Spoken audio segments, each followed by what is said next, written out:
funny to me because back in the day when I first started doing like content and I was like doing a lot of Xbox content and things like that, you know, I was doing like BGST. Some of you guys probably might remember that podcast. It was pretty popular, and actually it was funny because back in the day there wasn't like a million podcasts like there are now. So like I feel like it was more genuine than, you know, a lot of the podcasts and stuff like that, which, you know, I'm not knocking what's going on now, man. People can like do and like what they want. That's fine. But I just felt like there was something really special about that podcast. You know, we were like genuine Xbox fans. And I can remember like we weren't sure that Xbox was going to even be around that much longer because, you know, there was the situations with, you know, the new CEO came in, there was, you know, studio closings, and it just seems like Microsoft wasn't investing a lot in, you know, having exclusive games and things like that. And I remember talking about it, and it was like, I remember Zaire, Next Gen 720, telling me,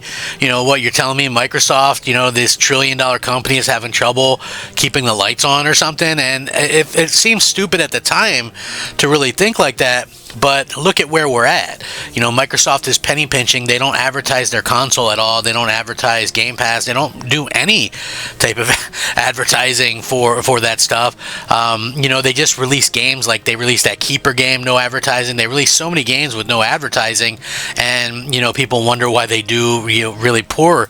But this would be a whole new level of cheapness, in my opinion. And listen, they might do this. So this video might be old hat by the time it goes out or in a couple days. But so, you know, at the end of the year, all the companies, Nintendo, PlayStation, Xbox, do like an end of the year wrap up, right? They show you how much time you played, your most played games, what your achievements were, all this kind of stuff. Xbox, I mean, as of right now, and we're halfway through the month of December, we haven't had a wrap up for 2025 yet. PlayStation had theirs.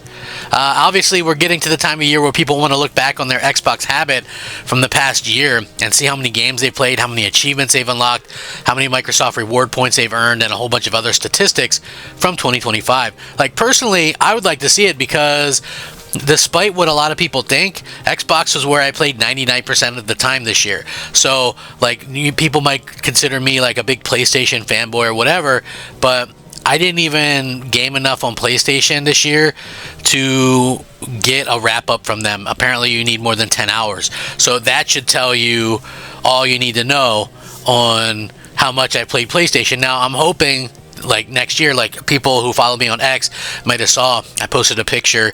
I got another PlayStation 5 Pro for my bedroom. I'm hoping that, you know, having the more options, you know, will lead to me playing some more PlayStation over the next year, you know, and again, it's like I'm building up a nice library there too, just in case, because you never know what's going to happen on Xbox. But a lot of people searching for the information on Xbox Wrap 2025, especially since PlayStation unveiled their wrap-up already.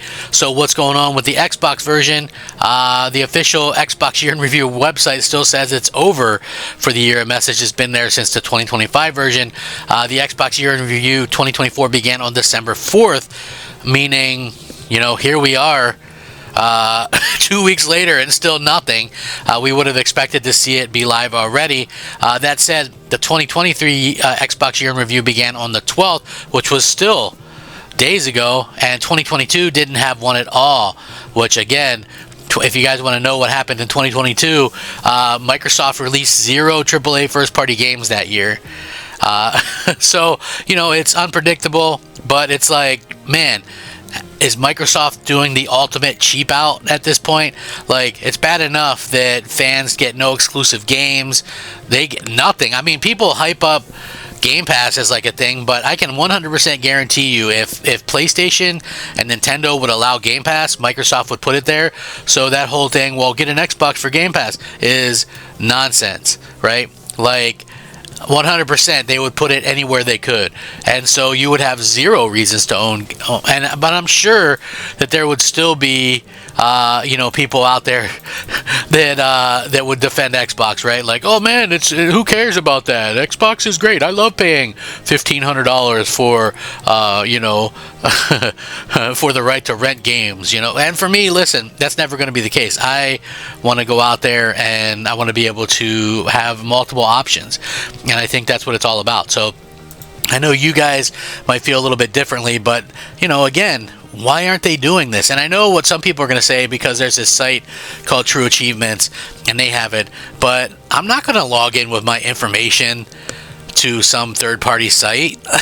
You know what I mean? Like, I don't know. That just always seems like some kind of, like, thing that I wouldn't want to do. I mean, I guess maybe some people, but man, like, if somebody were to get a hold of my information, and you know what I'm saying, like, thousands of games would be lost, if you know what I'm saying. And it's just like, yeah, I don't trust sites with my information. So yeah, it's like, crazy to me. But where's the where's the actual wrap up? I would like to see what I did, because I actually think I did pretty well this year on Xbox. I completed a lot of games, even some that were like in the backlog and things like that, and I would just love to see kind of where I stand.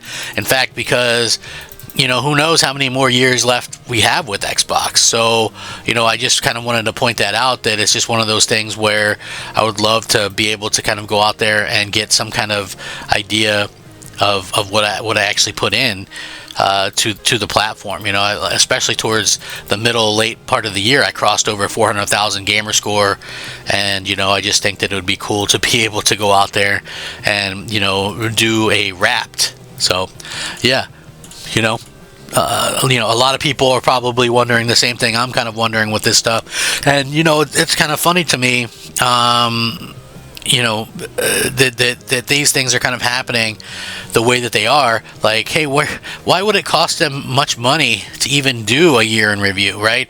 They constantly say that they care about the gamers and all this kind of stuff.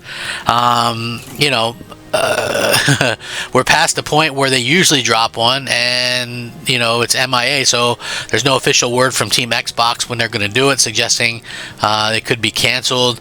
Another recent update that spells bad news for fans is the fact that Microsoft has redirected last year's page directly to the Xbox website.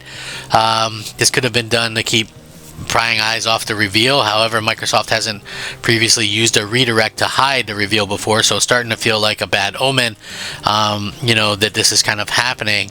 Again, it's just kind of weird to say that this is happening. It's kind of crazy. I don't know if there's much hope for this thing to kind of come in or whatever, but yeah, it's kind of crazy. If there's any hope for one, it would be that the 2018 one launched on December 17th. So, I mean, again, you still have a little bit of hope, but it doesn't seem like there's much hope with these things, And again, I want to say it's kind of funny to me that Microsoft points out that, hey, they really love the fans and they love the core gamers and all this kind of stuff, but they can't even be bothered to do something simple to let people look back on their achievements and things like that. And it's like, I see there's a lot of this stuff. It's like they're not investing into Xbox the way that you would think they would, because I remember back in the day on the Xbox 360, when you were getting achievements and things, it really felt special, it felt cool. And now it's like, they're not doing anything. Like, they didn't do anything to revamp the achievements, they didn't do anything to make it better.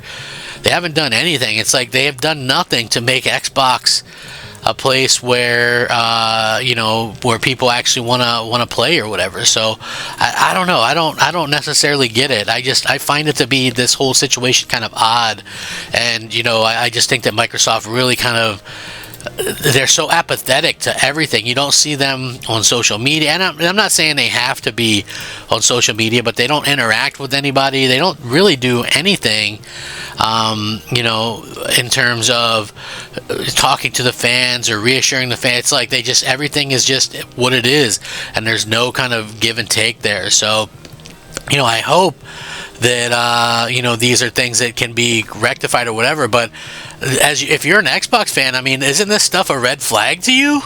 Like, if they don't do one, isn't that a red flag? I don't understand the people that are still kind of hoping out. Like, I hold out a little bit of hope, I guess, but man, at the end of the day, yeah, it just feels like it honestly just feels like they don't care. And it's really a shame that this is kind of happening the way that it is. But Microsoft, they better get their act together. It just feels like you know, to me anyway, I don't think they honestly care about this stuff. And you know, I hope that they change something up, because they need to do something. I don't know, but let me know what you guys think. I appreciate it. Rack 'em up. Crap Gamer out.